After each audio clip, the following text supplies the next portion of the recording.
If you get assassinated, historically, that means you're probably a great leader.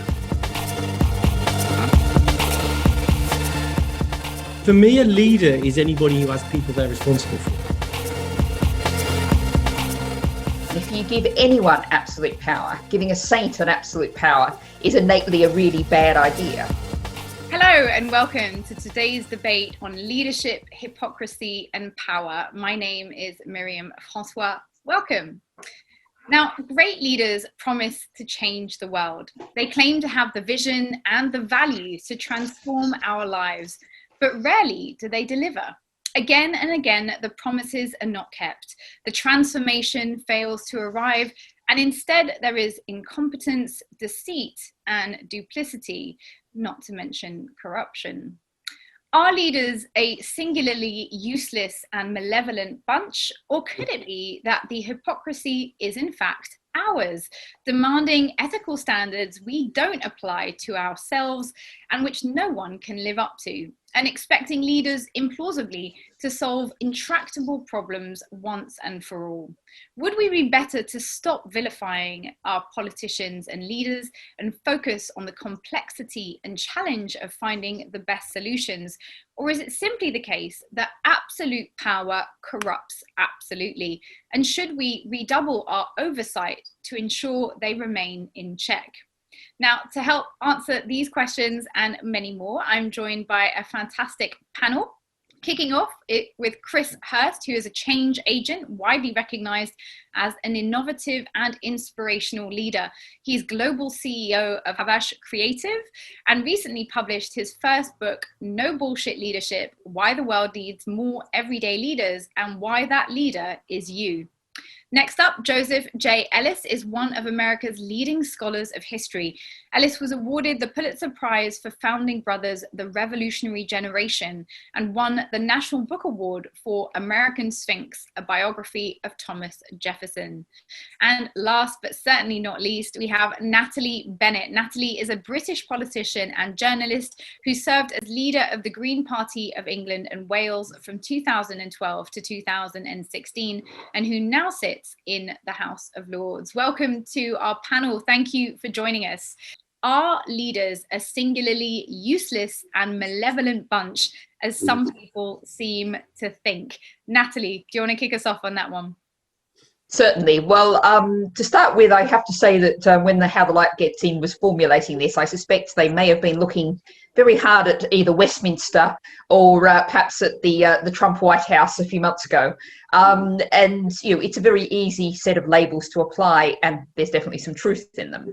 But if you look around the world, if this is all leaders, then that's clearly not the case. You know, the obvious example that comes to mind is Jacinda Ardern in New Zealand, who's been doing great things, not just in tackling the pandemic, but also in terms of offering real leadership on environmental issues, on social issues, on working with the Indigenous people in New Zealand, not doing perfectly, but making real progress. And even, you know, somewhat closer to home, Angela Merkel, lots of people are now, she doesn't come from my side of politics, but lots of people are now wondering, you know, how is not just Germany, but Europe going to work without that? But I think, you know, some of your introduction really gave us some sense of where the problems lie here.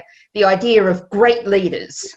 If you call someone a great leader, you know, that's really not good for anyone's mental health and well-being and the kind of way they're going to operate. If you talk about absolute power, and if you give anyone absolute power, giving a saint an absolute power is innately a really bad idea. So, you know, I think the question in this debate is focused very much on individuals, but what we have to do is ask, where are the real leaders in our society? And I'm talking to you from Sheffield in Northern England. You know, up the hill from me, there's a council estate that's got some real problems of poverty and inequality, but there's some great people there doing community work, growing food, getting food to people who really need it.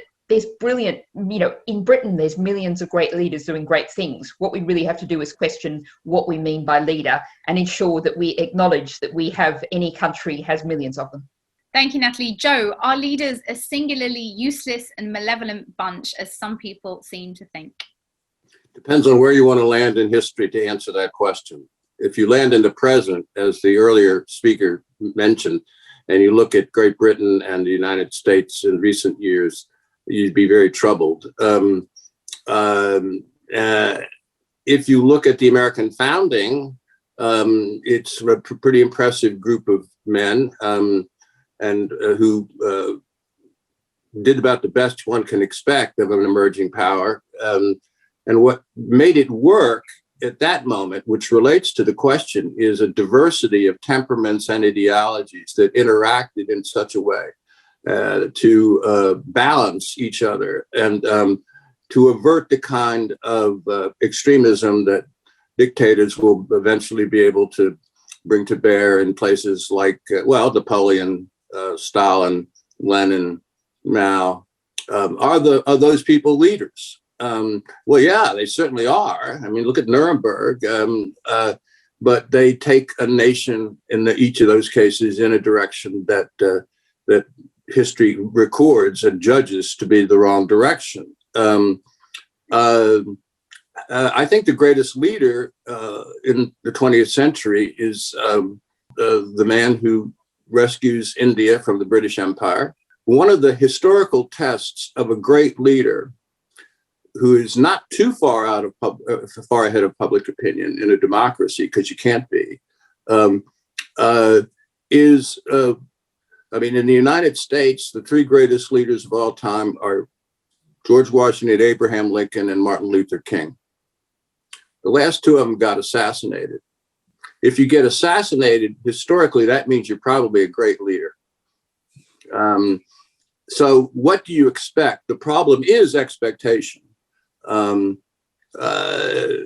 American novelist once said that every book in America could be called Great Expectations. The problem is in our expectations of the people we elect for or we choose.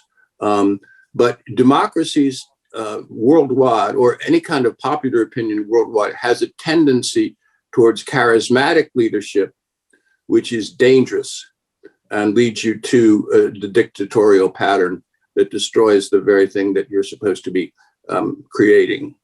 Thank you so much, Joe. Chris, 3 minutes on are leaders a singularly useless and malevolent bunch? So my short answer is no. I don't think most leaders are.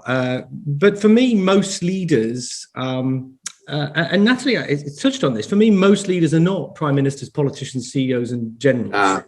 For me, a leader is anybody who has people they're responsible for. And by that definition, there's certainly hundreds of thousands in the UK and certainly millions around the world. So whether you run the projects Natalie was talking about in Sheffield, a hospital, a school, a startup, or a government department, or you're a leader. And I think one of the greatest and most damaging fallacies of the subject of leadership is that it's some exalted state, a secret knowledge available only to a chosen few. And for me, everybody has the potential to lead. There's no leadership type, and therefore no innate leadership characteristic, good or bad. So I definitely don't think all leaders are useless and malevolent. I do think there's a vacuum. I do think we need more better leaders everywhere, again, from hospitals to government. And I think leadership is difficult but not complicated. And there's a whole industry, the leadership industrial complex, if you like, that makes millions, possibly billions, from persuading us of the exact opposite, from persuading us that there is some secret knowledge available only to a chosen few. And I think this snake oil has two baleful consequences. I think, firstly, it inhibits those already in leadership positions from fulfilling their potential. And as we've just established, there's an awful lot of those. And I think, secondly, potentially worse, it excludes whole swathes of our society from believing that leadership is something that they could ever aspire to. So, no, I don't think all leaders are useless. But yes, I do believe that we need more better leaders and leadership, because at the end of the day, if you look at the problems any organization, whatever it is, however big it is, if you look at the problems and challenges they face, and they all have them all the time, if you pick at that problem for long enough, if you peel away its layers like the skin of an onion, you discover at the heart the problem is always leadership. And the only solution to it is better leadership. So expressed like that, leadership's the problem and the solution. And I think by wiping away the bullshit that surrounds the subject and enabling and inspiring more to lead and to lead effectively, we can achieve amazing things, as great leaders, famous and unsung, let's be honest, have always done. Thank you very much. Just before we move to theme one, I know, Natalie, you wanted to come back quickly on something there.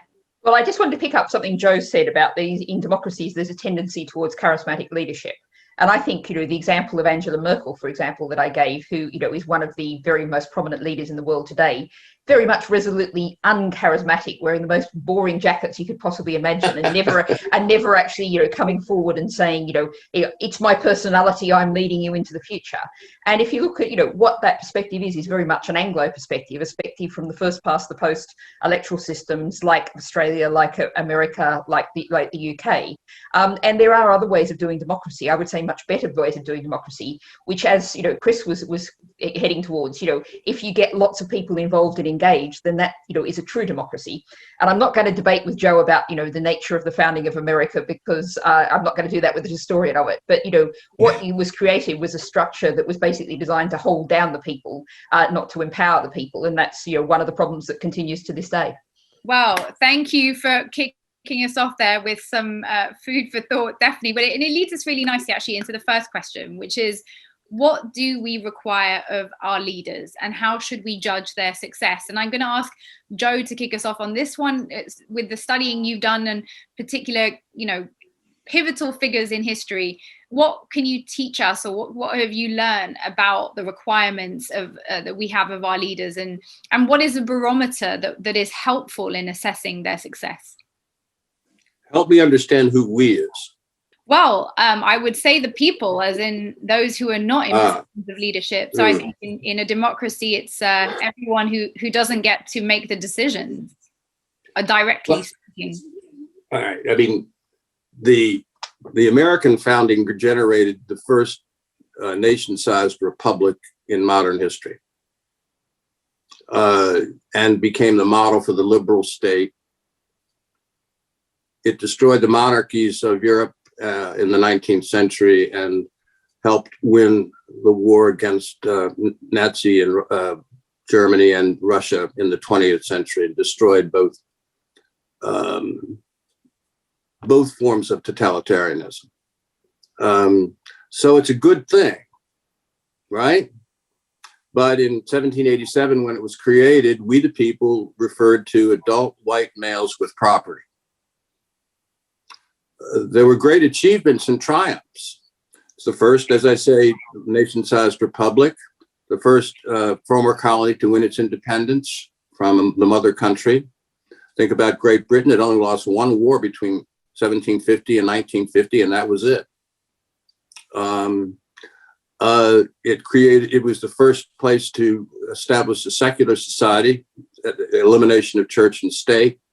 And it was the first nation to say sovereignty didn't have to reside in a single place, multiple sovereignties. That was federalism. Those are great things.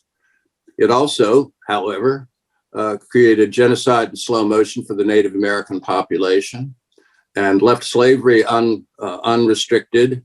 And millions of African Americans born between 1787 and 1861 led miserable lives.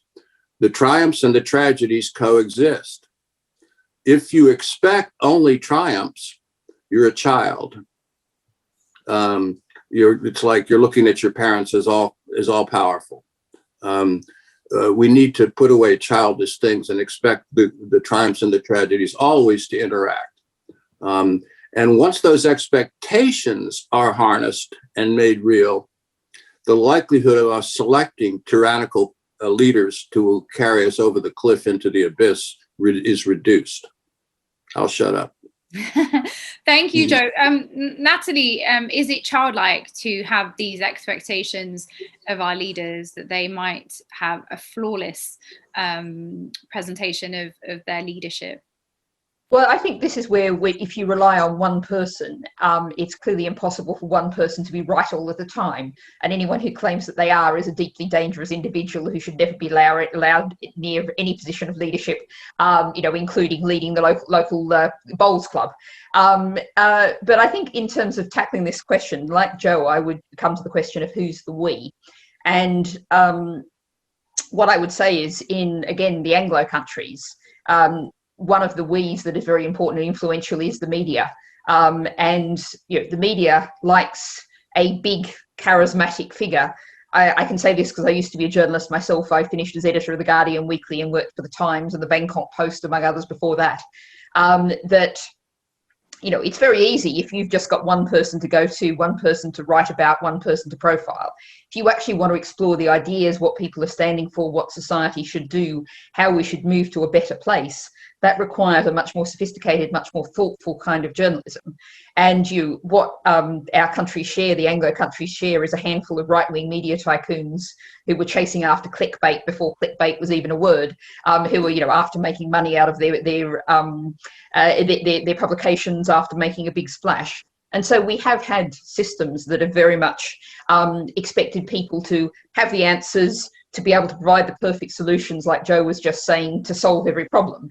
But what you find is actually, again, when I spend time in continental Europe with different kinds of media systems, their media, you know, I was once watching a French daytime talk show that spent a whole hour talking about whether to build a dam or not. Now, my French is a bit shaky, but they actually spent an hour having a really detailed discussion of the sociology, of the biology, of the issues of this one dam. And I've never seen any kind of thing like that in Anglo media anywhere, looking at issues. So what we collectively, the people, have is a framing of politics drawn from our media that is very much expecting leaders to provide perfect solutions, perfect answers, to know all the answers. Natalie, And, you know, isn't that similar to the debate we're having about the tunnel under Stonehenge? I mean, aren't we debating that endlessly?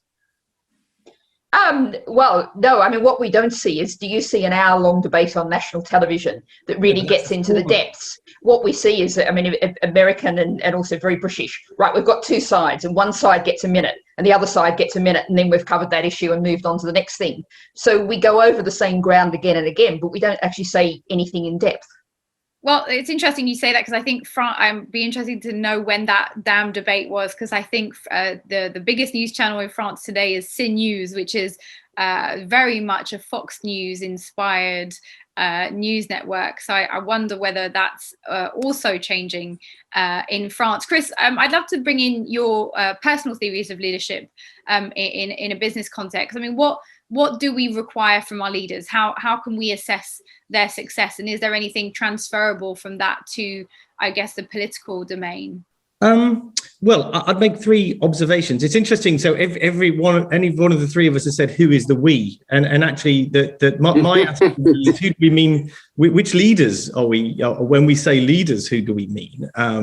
But I would say, first of all, if I look at the essence of the question, how do we judge their success, for example? I think this is true of all leaders, and ultimately, leaders are judged by results. I mean, that is the only ultimate measure of success of a leader. Now, that I don't intend that in a sort of a cold, hard way. The results doesn't always mean money. Results probably more often doesn't mean money for the vast majority of leaders. That could be all sorts of things that you want them to achieve. But I think the way you can explore that point is by considering the opposite. All leadership, by definition, for me, is about change. Leadership is not about the maintenance of the status quo.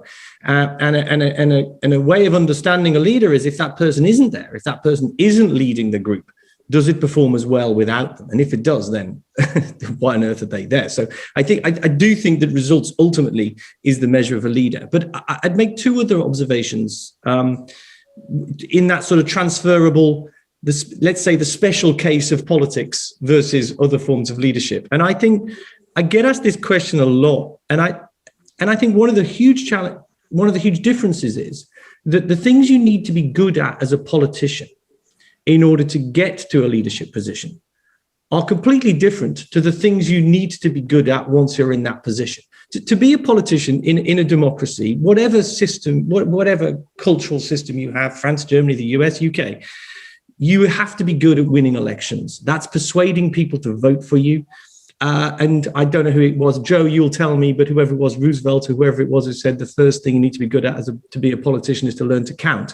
And that is true. And of course, a lot of people as well are making voting decisions based on a negative. They're often choosing who they consider to be the least worst. Politicians know this, and therefore you get a lot of negative campaigning. So this is, of course, true of UK and US. It's not true of other systems where people can vote positively. There will be systems that aren't that, but I think let's take the example you've mentioned a couple of times. I think we will see that in the final round of the French presidential election, where I think an awful lot of people will decide on the least worst of the options. I think that one of the things that's implicit in what you say that it's really important is in any society that is democratic, one of the skills of a leader is to gauge how far ahead of public opinion or popular opinion he or she moves. In other words, in a democracy, you can't get too far ahead. If you lead too far ahead, you lose the election, or as the examples I tried to say earlier, you get assassinated. So that leadership in a democratic society requires a different set of skills than one in an autocratic society.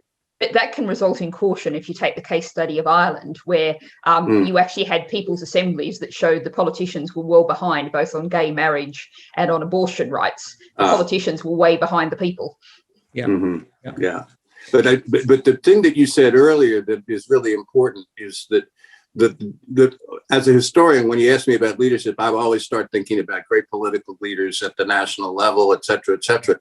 But that in our daily lives, in both the United States and the UK, the leadership that we see is on a daily basis is local, and it's neighbors helping each other or not. But the same people who voted for Donald Trump, who I don't agree with at all, are taking care to make sure to pick up my garbage and to make sure that when the snow hits at the Green Mountains here in Vermont, they clear it away. And we have close relationships on that basis.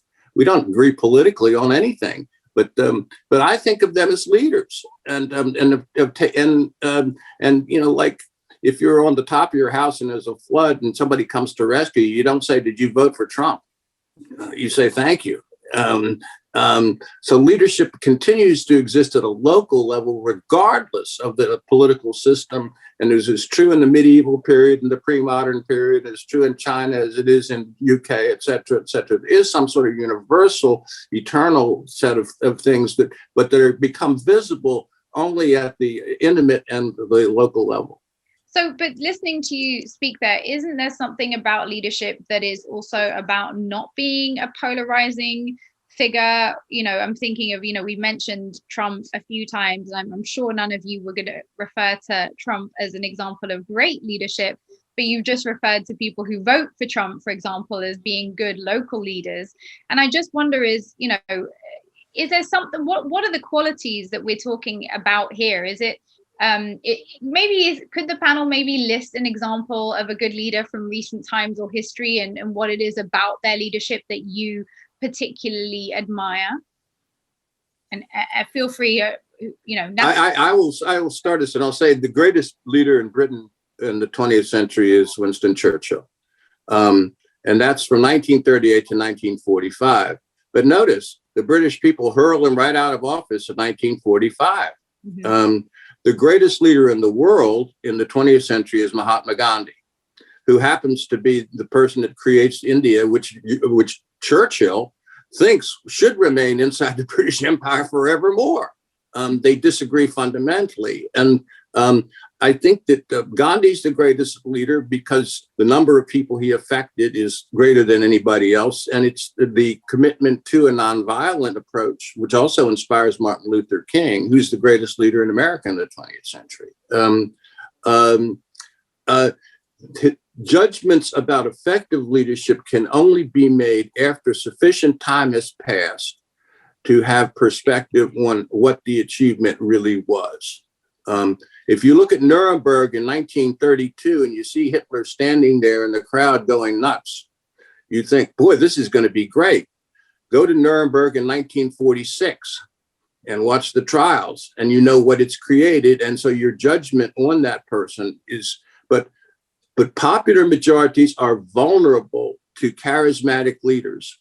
And therefore, most of the students of leadership in the United States suggest that charismatic leadership, and I agree with what was said about Merkel, not qualifying that in any way, that's worrisome. That's worrisome. And history in this sense teaches, he says with great authority, the popularity is different from what's in the public interest. The United States is not really a democracy. It's a republic. Res publica, things of the public. The public interest is different from what the polls show at any given time.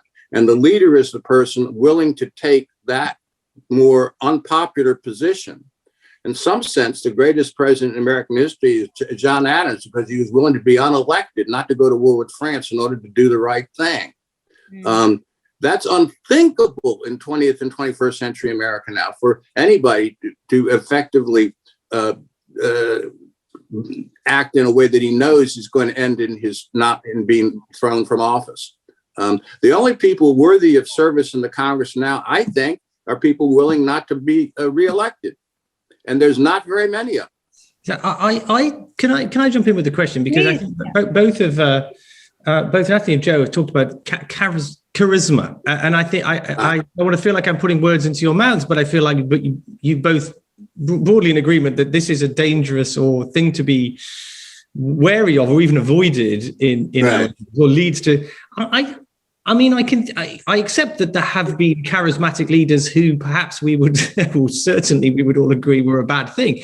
But I don't see, and I can't formulate an argument in my mind as why charisma is per se a bad thing for a leader. For me, and let's. I don't want us all to pick on Angela Merkel, by the way, who is clearly an incredibly impressive and successful leader. I mean, I've never met Angela Merkel, but I've never assumed that she's not charismatic. I think perhaps she doesn't fit some of the more conventional, almost stereotypes, perhaps, of how we see leaders. But I would have, if you just asked me, I would assume she would certainly have charisma. If you're in a room with Angela Merkel, I imagine she's Obama, Nelson Mandela. I mean, there were many, I think, charismatic leaders that we could probably say. I think that the phrase here, of course, and the question is that the word that hasn't come up yet is gender. And I would argue that charisma, as constructed in our societies, is a profoundly gendered concept. And it is very much seen as that man riding up on the white horse, talking loudly, standing tall, all of which are things which, they're not necessarily behaviours solely contained to men, but they're all things, and I would say, I think, if you say we're looking for someone with charisma to lead the party, what you're not doing is looking for someone with a vision, looking for someone with principles, looking with someone with the ability to, bring people together, to encourage other people to be leaders. So focusing on charisma as a quality you want, you may have it. And that's, yes, it can have positive influence. But if you say what we want is a charismatic leader to lead this party, to lead this country, to lead this company, to, going outside leadership of countries, going to companies, there's been some absolute disastrous crash and burns of companies with charismatic leaders that have led them to disaster. So that leads us very nicely to theme 2, because theme 2 is about whether we criticize and vilify our leaders too much. How would we assess that question, Chris? How do we determine whether we are criticizing and vilifying our leaders too much? What's a right amount? I think perhaps we expect a bit too much, which is possibly part of the first question. And one of my examples for that is to do with failure. So I think it is a reasonable observation to make that nobody in any context achieves anything worth doing without lots of periods of getting stuff wrong, of failing, and having to sort of get themselves back up onto their feet and get going again. And I think it is inevitable that if you're running a country or anything of any size, you're going to get things terribly wrong sometimes. And I think there is a difficulty there, which is that failure, that ability to even something like admitting you've changed your mind. Let's not talk about huge kind of cataclysmic, currency crashes. Let's just talk about a minister saying that they've changed their mind. We need politicians who change their mind. We need politicians who, once they understand things better, they say, yeah, I think differently now. And yet there's nothing that the media, their political opponents, etc. I don't know whether this phrase exists in the US, but the U-turn, is it's headline news if a minister changes their mind. And I think this causes real problems, because we need politicians who will often get put into jobs and roles they have almost no experience of. at first, and we need them to change their mind as they're going along. And I think in some ways we haven't talked much yet about. We've talked a lot about politicians. We haven't talked much about how we interact with them. And I think in that sense, I do think we have unrealistic expectations. And I also think to this point about how far you are ahead or otherwise of public opinion. I think that sometimes politicians believe that people don't really like being told the truth. We are encouraged to try and, they seem to believe that it's important to present very complicated situations as having very simple answers. And I'm not just saying that, and obviously that's a classic thing that populists do, but I feel like I see that increasingly across the political spectrum of all politicians. And as long as that continues, I'm not sure that we're going to get the right answers, because there are very few things in the real world that have simple answers. And I do think that we would benefit from having politicians who were able to maybe have a little bit more, I don't know, charisma, courage. I use the word charisma deliberately there, by the way, but to actually tell us the truth sometimes and say, you know what, I don't have all the answers, and by the way, there aren't simple answers to this, but this is what I think, and this is what we're going to try. Well, Natalie, can I bring you in there? Because you have been in a position of political leadership. And did you feel that, I know that there's a lot of talk, for example, of the slack that Diane Abbott gets, for example, and other politicians, particularly women of colour. I mean, do we vilify and criticise our leaders too much? Did you feel that? And what would have been the difference between, I guess, a legitimate accountability by the media, by the public, and I suppose maybe a vilification that's not necessarily constructive to the role? Well, I think what happens is there's far too much focus on personality and on individuals, and not actually on the decisions made. And I'll pick up the point that Chris said about courage. And if you actually have some principles, you know what you stand for, and you can explain things. And I think Chris was absolutely right that there's a pressure on politicians to say, right, here's the answer. And this ties up with what Joe was saying in terms of, we expect you to have a politician who's going to solve all the problems, have all the answers, end up with a perfect society. Actually, the practical reality is that, very often, like, for example, with the pandemic in many cases, we have inadequate amounts of information, lots of the way along the line. There's no good solution. There are bad outcomes from each of the choices that you make. Now, if you have a kind of leadership that actually says, well, I'm going to tell you the honest truth, and I have some principles, and these principles are the principles that guide me. And what we've actually had, increasingly, particularly in British politics, but perhaps also in the US, is politicians who don't stand for anything, who just stand for getting into power. And, I don't know why David Cameron, who I had some personal contact with, wanted to be Prime Minister beyond wanting to be Prime Minister. I don't think that Boris Johnson had any idea of why he wanted to be Prime Minister. He just wanted to be Prime Minister. And if you don't stand for anything, then you can't get up and say, well, my principles are equality, fairness, public health. I'm applying those principles. We have this situation. These are the three choices, and I'm making this choice because of that. And I know there'll be some bad outcomes, but that is the way it is. And that's the kind of grown up proper leadership that we just simply don't see in many parts of the world. But coming back to that question of, why don't we see those? Do we vilify too much? It might surprise you to say that the simple answer to that question, I'm going to say, yes, we do vilify too much, because we don't, in focusing on the person, we don't consider enough why we have systems that have put that wholly inadequate person into power, why that person isn't equipped to deal with the situation they're in, why they're in an impossible situation, why they're given more power than they can control or manage. And so if we're focused on vilifying the person, we're not saying, how on earth did we end up with this bunch of people running the country in the first place? Interesting. Joe, do you want to come in? I know you've written about the Freudian relationship we have with our leaders. Do you want to bring your views in on that? Yeah, although that makes it sound like I'm sort of a clinical psychologist or psychiatrist, and I'm not, and I don't trust a lot of the sort of what they call that kind of history done. But I tried to make the analogy in terms of the assessment of the founding generation in America.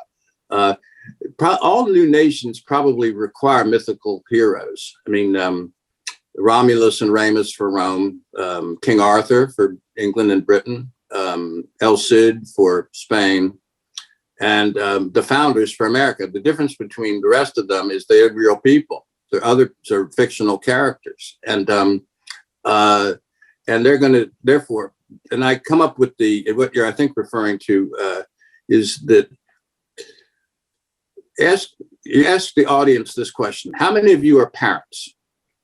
They all raise their hands, and you say, how many of you have had this experience? When your children are very, very young, you can do no wrong. In fact, you are God. And at some point they pass a line, whether that's biological or psychiatric or metabolic, I don't know. But when they pass that line, you can do no right. In fact, in Freudian terms, this is where they want to kill you. And that's a very good description of the American popular opinion or historical opinion toward the founding generation. Initially elevated and mythologized and capitalized throughout most of the 19th century and into the 20th century, all of a sudden they're the deadest, whitest males in American history. And it's time to put away childish things and to understand that no leaders are imperfect and godlike. And if you have that expectation, the problem is in you, which answers the question we had at the beginning of the program. And that if you create a constitution, and I know Britain does not have a written constitution, but they have a constitution, it creates a framework in which you continue the dialogue. It's not a set of answers. It's a framework in which argument itself is the answer. And if you're willing to accept that definition, then leadership is a willingness to allow that argument to keep going on and moving forward in a direction that we call progress. Well, that can take us now then to theme 3, which is the idea of change, I guess, and how do we change our politics? How do we change our political culture to encourage better leadership? And I suppose, we've kind of touched on some of these. I'm guessing, Natalie, that you may have something to say about the focus on single leadership versus group policies. But what do you think are some of the constructive ways in which we could, we the people, could be demanding positive change in our political leadership? I'll start with a phrase which I often use, which is that politics should be what you do, not have done to you.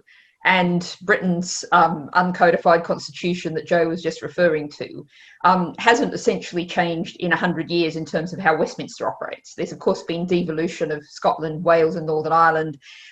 There's been changes in policies, obviously, but essentially the structure of the House of Commons and the House of Lords and the way they operate hasn't changed very much. And it's a deeply strange place. As I was saying, it's not just the meek and the maces being marched around the place by men and women in tights that's the issue. Underlying is a structure that simply doesn't work, hasn't changed in 100 years.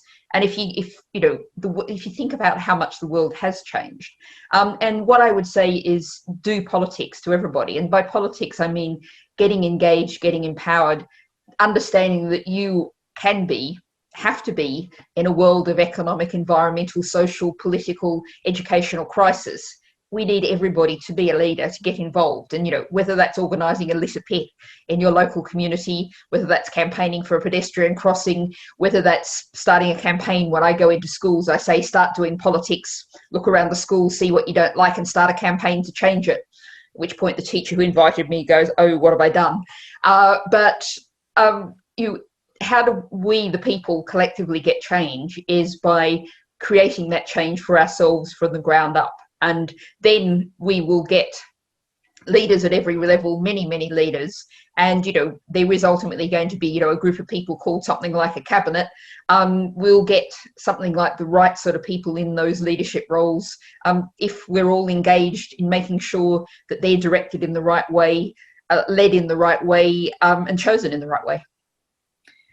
Joe, I want to bring you in on the success of China, a country to see a very different leadership model. Should this change how we and what we think of leadership altogether? I think it needs to broaden the conversation that all of us have been having, because we are part of the Anglo-Saxon tradition, and Britain and the United States are the two leading examples of that world, and Australia, New Zealand, Canada fit into there too. All, by the way, former colonies of Great Britain. I think the dominant question on the table for the planet right now is whether, well, the dominant one is whether we resolve climate change issue in ways before the planet is destroyed. I think that really is the existential question. But the political question is whether the democratic or liberal framework or the autocratic authoritarian framework is the one that will win out in the long run. And I think that question is up in the air. And it will be resolved by the success of China and the nation states that pursue that model. By right now, the United States and Western Europe, which I hope Britain is still part of, and that the answer to that is not available to us. In the West, and we assume the answer is the liberal tradition. We assume that is going to succeed. And we have a lot invested in that. And there's good reason that we do. But I think the question is open. I don't like that, but I'm afraid that I wonder what Natalie and Chris think about what I've just said.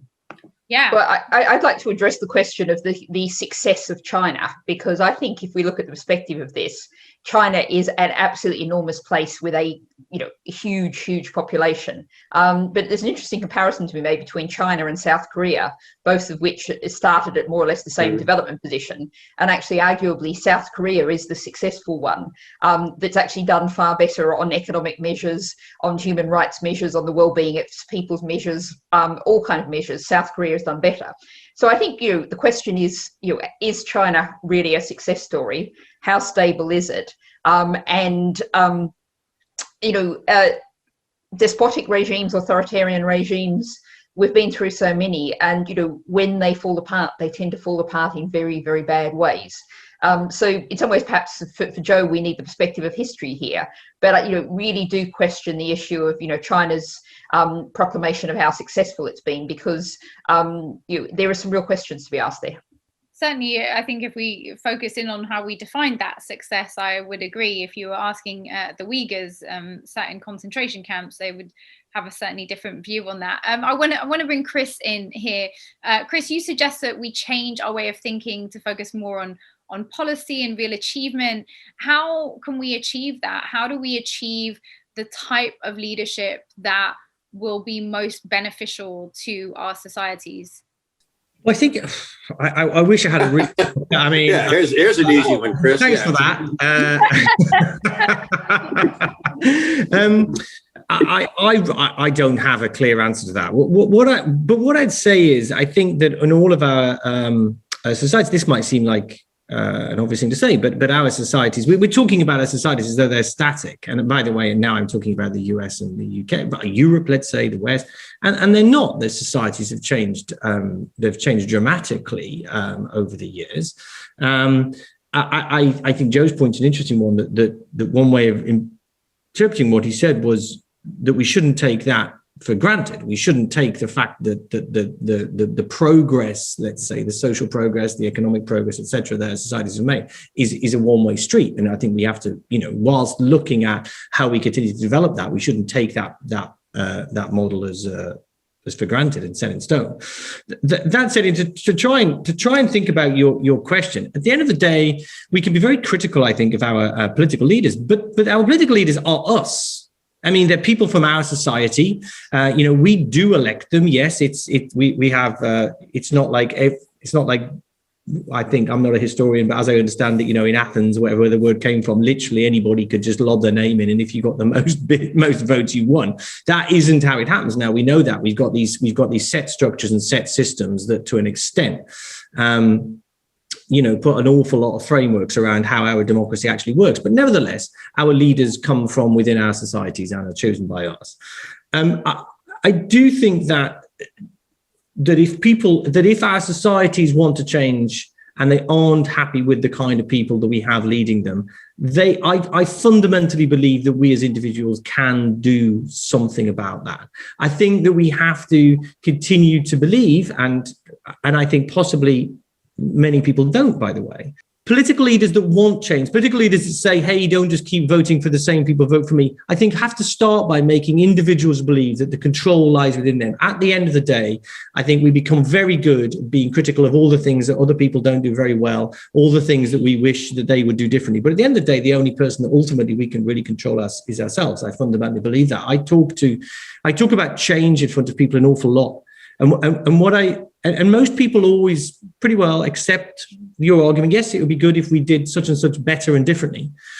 But what they then do is they think very quickly about all the things that other people could do differently. And actually, you don't want them to do that. You want them to only think about the things that they're going to do differently in order to get to that, because change happens when individuals change what they do. So I do think if we want our societies to change, I think leaders have to persuade groups of people that what they think and what they do and what they vote for matters and can make a difference. I think that would be my start point, because democracy is powerful. It has endured for a long time across the West. We have seen at points in the history how fragile it can also be and how we have to defend those rights. But I think that change, ultimately, democracy comes from large groups of people voting and believing that their vote matters. And I would say that politicians should start there. Make people believe their vote can change things. Thank you so much. I'm going to have to wrap it up there, I'm afraid, because we are all out of time. Thank you to all of our speakers, and thank you to the audience for being here. Thank you.